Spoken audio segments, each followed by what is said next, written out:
नमस्कार दोस्तों, मैं Prakash Bishnoi, geography with Prakash Bishnoi YouTube channel के अंदर आपका स्वागत है। नमस्कार दोस्तों, आज की कक्षा बहुत ही महत्वपूर्ण है क्योंकि जिन लोगों का भारत का जो भूगोल जो बेसिक है, जैसे भारत की स्थिति, विस्तार एवं स्थानिक, तो वो अगर चीज़ आपके कमज़ोर हैं तो वो आज बिल्कुल मैं बेसिक तरीके से आपको मैप के माध्यम से समझाऊंगा। और उसके बाद में हमने इसके संबंधित बहुत सारे महत्वपूर्ण क्वेश्चन लिए हैं, तो हम उनको भी पढ़ेंगे। तो मित्रों, मैप के द्वारा आपको बिल्कुल ध्यानपूर्वक समझना है और जानना है। और ये सारी प्रतियोगिता परीक्षा, यानी कि ऐसी कोई प्रतियोगिता परीक्षा नहीं है जिसके अंदर भारत की भौगोलिक स्थिति, विस्तार और स्थानिक नहीं पूछी जाती है, सब में पूछी जाती है। तो शुरू करते हैं। तो सबसे पहले बात करते हैं भारत के पड़ोसी जो देश हैं उनकी, यानी जो आपको एक रेड ये जो लाइन दिख रही है, ये भारत का जो इंटरनेशनल बॉर्डर है उनकी है। तो हम एक एक करके आपको बताते हैं। अब जैसे ये एकदम भारत से सटा हुआ, सबसे पहला ये इधर से लगा हुआ, ये हमारा दुश्मन मुल्क पाकिस्तान है। और पाकिस्तान से ऊपर ये थोड़ी सी हमारी अफगानिस्तान से भी सीमा लगती है भारत की, जहाँ पर मैं आपको ये मार्क कर रहा हूँ, आप देख रहे हो। उसके बाद में ये इधर आपको चीन का बॉर्डर दिख रहा है। अब जहाँ मैं आगे बढ़ रहा हूँ वो चीन का बॉर्डर है यहाँ तक। उसके बाद में अब आगे ये नेपाल का बॉर्डर है। थोड़ा मैं इसको ऊपर कर लेता हूँ। और अब नेपाल के बाद में ये आपके इधर भूटान का बॉर्डर आ गया। और उसके बाद में यहाँ जाके बीच में ये बांग्लादेश का बॉर्डर है। तो ये बात समझने के बाद में दोस्तों, ये एक और बस्ता है यहाँ हमारे यहाँ पर, म्यांमार, जो यहाँ पर इसका बॉर्डर है। तो ये चीज़ें जानने के बाद में अब हम कुछ भारत के बारे में बात करते हैं। तो भारत के अंदर अभी वर्तमान में 28 राज्य हैं और 9 केंद्र शासित प्रदेश हैं। तो सबसे ऊपर जैसे कि आप देख पा रहे हो, ये पहले पूरा का पूरा एक ही हुआ करता था, लेकिन अब ये 2 हो गए हैं। J&K अलग हो गया, लेह लद्दाख अलग हो गया है। और अब इन दोनों को केंद्र शासित राज्य घोषित कर दिए गए हैं। तो ये केंद्र शासित राज्य हैं। तो पहले 29 राज्य थे, फिर वापस 28 हो गए, और केंद्र शासित 7 से उनसे बढ़कर 9 हो गए हैं। तो आगे, और जो ये यहाँ पर आपको दिख रहा है सिंबल, ये भारत की राजधानी है न्यू दिल्ली। और जो मानचित्र है इसमें सब जो स्टेट हैं और उन स्टेट की कैपिटल यहाँ पर अंकित की गई है। अब बढ़ते हैं दोस्तों आगे। ये हमारी कुछ प्राकृतिक सीमाएं भी हैं जो प्राकृतिक रूप से लगी हुई हैं, जो प्रकृति ने दी है। इसमें से आपके यहाँ पर ये समुद्र है अरेबियन। उसके बाद में यहाँ पर ये जो इंडियन ओशियन है, और फिर ये यहाँ पर बे ऑफ बंगाल है। तो ये हमारी प्राकृतिक सीमाएं लगी हुई हैं। और उत्तर के अंदर हमारा हिमालय से सबसे ऊपर जो है हमारा हिमालय से लगता है। तो दोस्तों, ये जो जानकारी थी बेसिक थी, सब लोगों को जानना बहुत ज़रूरत है।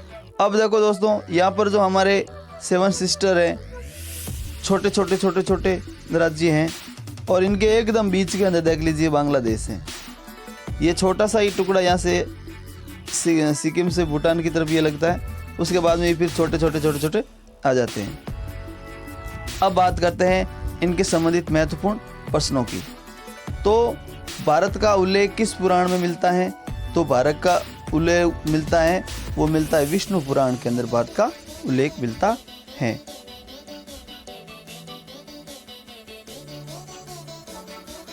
हमारे देश का नाम भारतवर्ष कैसे पड़ा?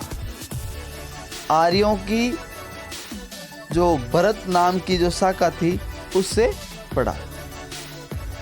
भारत की भौगोलिक स्थिति बताइए। तो 8 डिग्री 4 मिनट से 37 डिग्री 6 मिनट उत्तरी अक्षांश, और 68 डिग्री 7 मिनट से 97 डिग्री 25 मिनट पूर्वी देशांतर। ये भारत की स्थिति है, यानी यहाँ पर स्थित है। उसके बाद में देखो मित्रों, इंदिरा पॉइंट कहाँ पर स्थित है? तो Indira point the great Nicobar द्वीप के अंदर शामिल है।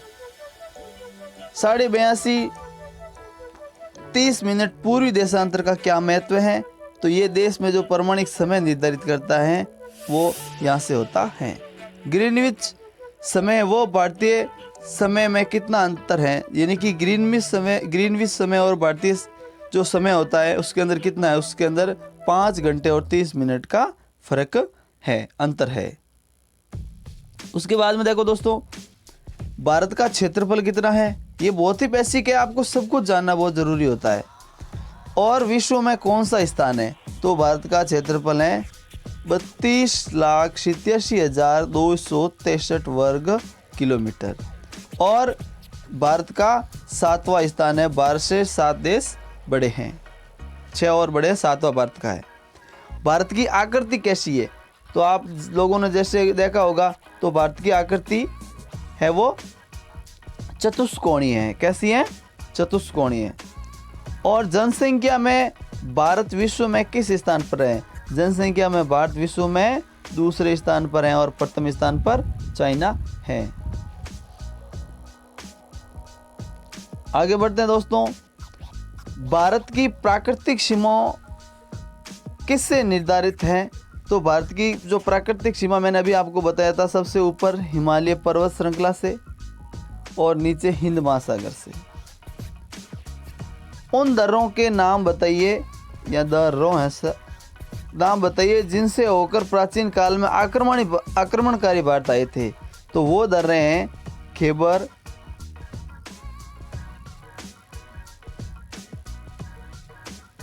खैबर, गोमल, बोलन, डोची, कुर्रम। ये जो दर्रे थी, यहाँ से आक्रमणकारी भारत के अंदर आए थे। भारत के पूर्वी भाग में सामरिक दृष्टि से महत्वपूर्ण दर्रे कौन से हैं, यानी कि पूर्वी भाग के अंदर कौन से हैं? तो वो देखते हैं। तो पूर्वी भाग के अंदर है वो है एक तो तसेला, तुंग, तोंगियप दर्रे। ये दर्रे पूर्वी भाग की हैं। भारत और पाकिस्तान की सीमा रेखा को किस नाम से जाना जाता है? रेड क्लिफ नाम से जाना जाता है। भारत और चीन की जो सीमा है उसको मैकमोहन के नाम से जाना जाता है। दक्षिणी एशिया में किन किन देशों को शामिल किया गया है? यानी कि जो दक्षिण एशिया में जो देश हैं वो उसमें कौन कौन से हैं? तो उसमें है आपके Myanmar, Thailand, Laos, Vietnam, Malaysia, Indonesia, Cambodia, Singapore, Philippines. ये दक्षिण एशिया में शामिल है। अब दक्षिण एशिया में भारत की स्थिति कैसी है? तो दक्षिण एशिया में भारत की स्थिति सर्वोच्च स्थान पर है, यानी कि बहुत ही उत्तम गुणवत्ता की है। भारत में विश्व के क्षेत्रफल व जनसंख्या का क्या अनुपात है? यानी कि जो पूरा विश्व का क्षेत्रफल है उसका भारत के पास में 2.34%, और जो जनसंख्या है पूरे विश्व की वो है भारत में 16.71% जनसंख्या है। आगे बढ़ते हैं दोस्तों। विश्व में सर्वाधिक वर्षा वाला स्थान। तो विश्व के अंदर सर्वाधिक वर्षा वाला स्थान हमारे भारत का मासिनराम है, जिसमें यहाँ पर 1187 सेंटीमीटर वर्षा होती है हर वर्ष। और भारत के अंदर मुख्य भाषाएं कितनी है? तो भारत के अंदर भाषाएं 22 हैं। और भारत में विश्व के कितने जैव विविधता क्षेत्र पाए जाते हैं? तो विश्व के अंदर टोटल 25 जैव विविधता है, लेकिन उनमें से भारत के अंदर 2 पाए जाते हैं। तो दोस्तों, मेरे जो भी आपको पढ़ाया है वो बहुत ही महत्वपूर्ण है, और आपसे निवेदन करता हूँ आप मेरा वीडियो देखते हो लेकिन अभी तक कुछ लोगों ने सब्सक्राइब नहीं किया है तो आप सब्सक्राइब कर लीजिए और बेल आइकन भी दबा दीजिए ताकि नोटिफिकेशन आपको सबसे पहले मिलेगा, और आपको ऐसे ही नई नई कक्षाएं मिलती रहेगी। धन्यवाद।